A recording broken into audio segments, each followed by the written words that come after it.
जय हिंद साथियों, AB point study में आपका स्वागत है। इस वीडियो में हम बात कर रहे हैं जीएस और साइंस से संबंधित महत्वपूर्ण क्वेश्चनों की। ये क्वेश्चन ऐसे क्वेश्चन हैं जो हर एक एग्जाम में यहाँ से क्वेश्चन आपको देखने को मिलेंगे।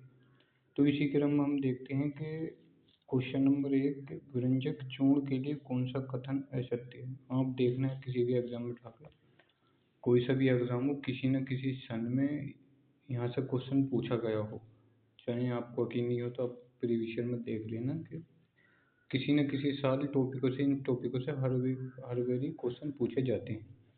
तो जो है नी, तो इसका जो हम देखते हैं कि व्यंजक चूर्ण के लिए कौन सा कथन असत्य है। तो ऑप्शन ए पे दे रखा है कि जल में अधिक विलय होता है। ऑप्शन बी है कि हल्के पीले रंग का चूर्ण है। ऑक्सीकरण है। तनु अम्ल की प्रक्रिया से क्लोरीन निष्कासित करता है। तो इसमें से व्यंजक चूर्ण के बारे में 3 तो इसमें सत्य होंगे और एक जो होगा वो असत्य होगा। तो ऐसा कौन सा असत्य है जो इससे व्यंजक चूर्ण से संबंधित नहीं है। तो जल में अधिक विलय होता है, ये जो कथन है ये गलत है। ये जल में अधिक विलय नहीं होता, ठीक है। बाकी ये 3 ऑप्शन सही हो जाएंगे। हल्के पीले रंग का चूर्ण होता है, ऑक्सीकरण होता है, तनु अम्ल की प्रक्रिया से क्लोरीन निष्कासित करता है, ठीक है। अगले क्वेश्चन की बात करते हैं कि क्वेश्चन नंबर हो जाएगा 2। पारद धातु क्या है? अति रंगीन मिश्रण है। रंगीन मिश्र धातु होती है। ऑप्शन बी पे है कार्बन युक्त मिश्र धातु होती है। ऑप्शन सी पे पारद युक्त मिश्र धातु होती है। ऑप्शन डी पे अपघर्षण के लिए अति प्रतिरोधक क्षमता वाली मिश्र धातु है। तो इसका जो सही आंसर है पारद युक्त मिश्र धातु होती है। पारद धातु क्या होती है? पारद युक्त मिश्र धातु होती है, ठीक है। अगले क्वेश्चन की बात करते हैं। क्वेश्चन नंबर हो जाएगा हमारा 3। जल से बाहर निकाले जाने पर मछलियां मर जाती हैं क्योंकि? जल से बाहर निकाले जाने पर मछलियां मर जाती हैं क्योंकि? ऑप्शन है उन्हें ऑक्सीकरण अधिक मात्रा में प्राप्त होता है, उनका शारीरिक ताप बढ़ जाता है, वे श्वास नहीं ले पाती, वे जल में नहीं चल पाती। तो इसका जो सही आंसर हो जाएगा ऑप्शन सी, वे श्वास नहीं ले पाती। क्या होती है? श्वास नहीं ले पाती, जल से बाहर निकल ले। अगला क्वेश्चन है, क्वेश्चन नंबर हो जाएगा 4। मधुमक्खी कॉलोनी के सदस्य एक दूसरे को किस प्रकार पहचानते हैं? मधुमक्खी कॉलोनी के सदस्य मतलब मधुमक्खी के जो छत्ते होते हैं, आप देखते हैं कि एक जो होता है वो पूरी फैमिली होती है। तो वो जो नहीं, मधुमक्खी कॉलोनी के सदस्य एक दूसरे को किस प्रकार पहचानते हैं? तो गंध से, दृष्टि से और नर्तन से या स्पर्श से। तो इसका जो सही आंसर हो जाएगा वो नर्तन से पहचानती है। जैसे कि मान लेते हैं कि एक मधुमक्खी यानी कि एक उससे समूह से निकलकर दूसरे समूह में पहुंच जाए तो वो पहचान जाते हैं कि ये इस समूह की नहीं है, तो वो पहचान करते हैं।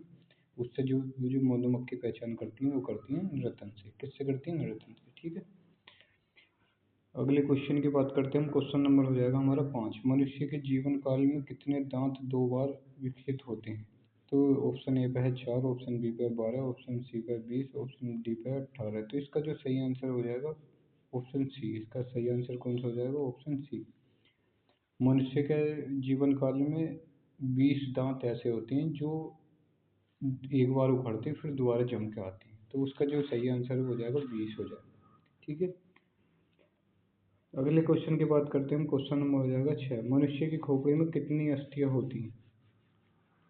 मनुष्य की खोपड़ी में पूछें तो ऑप्शन ए पे है 8, ऑप्शन बी पे है 30, ऑप्शन सी पे है 32, ऑप्शन डी पे है 34। तो इसका जो सही आंसर हो जाएगा इसका हो जाएगा ऑप्शन ए। कौन सा हो जाएगा? Option A. मनुष्य की खोपड़ी में कुल कितनी हड्डियां होती हैं? तो आप लगाना 8 हड्डियां होती हैं। यदि मैं आपसे पूछूं कि मनुष्य के जो चेहरा होता है, फेस में कितनी हड्डी होती है, पाई जाती है? तो इसका जो सही आंसर है वो कितनी हो जाएगी? उसमें वो पाई जाती है 14 हड्डी। कितनी पाई जाती है? 14 हड्डी पाई जाती है, ठीक है। अगले क्वेश्चन की बात करते हैं हम कि आधुनिक मनुष्य का हाल का पूर्वज है। जो आधुनिक मनुष्य हम आज तक की पीढ़ी जो आधुनिक मनुष्य है, इसका जो पूर्वज हम किसे मानते हैं? ये किससे, यानी कि उत्पत्ति हुई है, जो आज का जो मानव है उसकी उत्पत्ति किससे हुई है? तो मानते हैं इसके पूर्वज को एक है जावा मनुष्य, ऑप्शन बी पे है क्रो-मैग्नन मनुष्य, ऑप्शन सी पे है निएंडरथल मनुष्य और ऑप्शन डी पे है पेकिंग मनुष्य। तो इसका जो सही आंसर है वो हो जाएगा ऑप्शन बी क्रो-मैग्नन मनुष्य। जो आधुनिक मनुष्य का जो पूर्वज है वो कौन सा है? क्रो-मैग्नन मनुष्य है नहीं, आज के आधुनिक मनुष्य का पूर्वज जो। अगला क्वेश्चन की बात करते हैं हम। क्वेश्चन नंबर हो जाएगा हमारा 8। माँ पौधे की भांति पौधा मिलता है। माँ पौधे की भांति पौधा मिलता है बीज से, तना काट से, इन दोनों से, इनमें से कोई नहीं। माँ पौधे की भांति पौधा मिलता है, तो इसका जो सही आंसर है वो हो जाएगा इन दोनों से, बीज से, तना काट से। जो हम तना काट से मतलब कलम बनाते हैं वो वाला, और बीज से, ठीक है। इसका ऑप्शन बी सी सही हो जाएगा, ठीक। इसका जो ऑप्शन है, इसका ऑप्शन सी सही हो जाएगा। अगले क्वेश्चन की बात करते हैं हम। क्वेश्चन नंबर हो जाएगा हमारा 9। 80% से अधिक शेल में पाए जाने वाला पदार्थ क्या होता है? शेल जो होती है कोई कोशिका में पाए जाने वाला सबसे 80% से ज़्यादा क्या पाया जाता है? प्रोटीन, चर्बी, खनिज या जल। तो इसका जो सही आंसर है वो हो जाएगा इसका, वो पाया जाता है जल पाया जाता है। कोशिका में 80% से ज़्यादा क्या पाया जाता है? जल पाया जाता है। अगले क्वेश्चन की बात करते हैं हम। क्वेश्चन नंबर हो जाएगा हमारा 10। इंसुलिन प्राप्त होता है। इंसुलिन प्राप्त होता है कैसे होता है? इंसुलिन हम प्राप्त करते किससे? अदरक के प्रकंद से प्राप्त करते हैं, डहेलिया की जड़ों से प्राप्त करते हैं, बालम बालसम पुष्प से प्राप्त करते हैं। ऑप्शन डी पे बता देते हैं कि ऑप्शन डी पे क्या हो जाएगा। ऑप्शन डी की बात करते हैं इसमें, यह आलू के कद से प्राप्त होता है। तो इसका जो सही आंसर हो जाएगा वो हो जाएगा डहेलिया की जड़ से प्राप्त करते हैं हम। किसे इंसुलिन प्राप्त होता है? हमें डहेलिया की जड़ से प्राप्त होता है। इसका ऑप्शन बी सही हो जाएगा।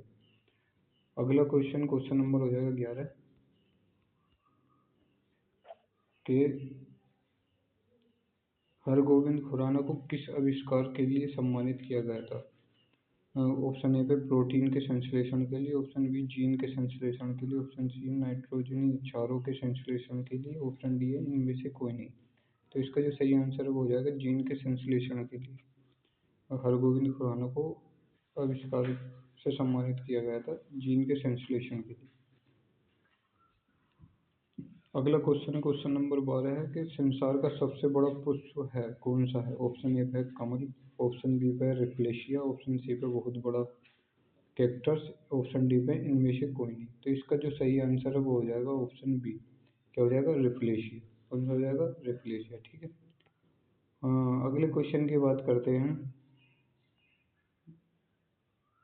तना काट आमतौर से किसके प्रबंधन के लिए प्रयोग किया जाता है? तना काट आमतौर से किसके प्रबंधन के लिए प्रयोग किया जाता है? हम तना काट का जो उस पर दूसरी को लगा देते हैं।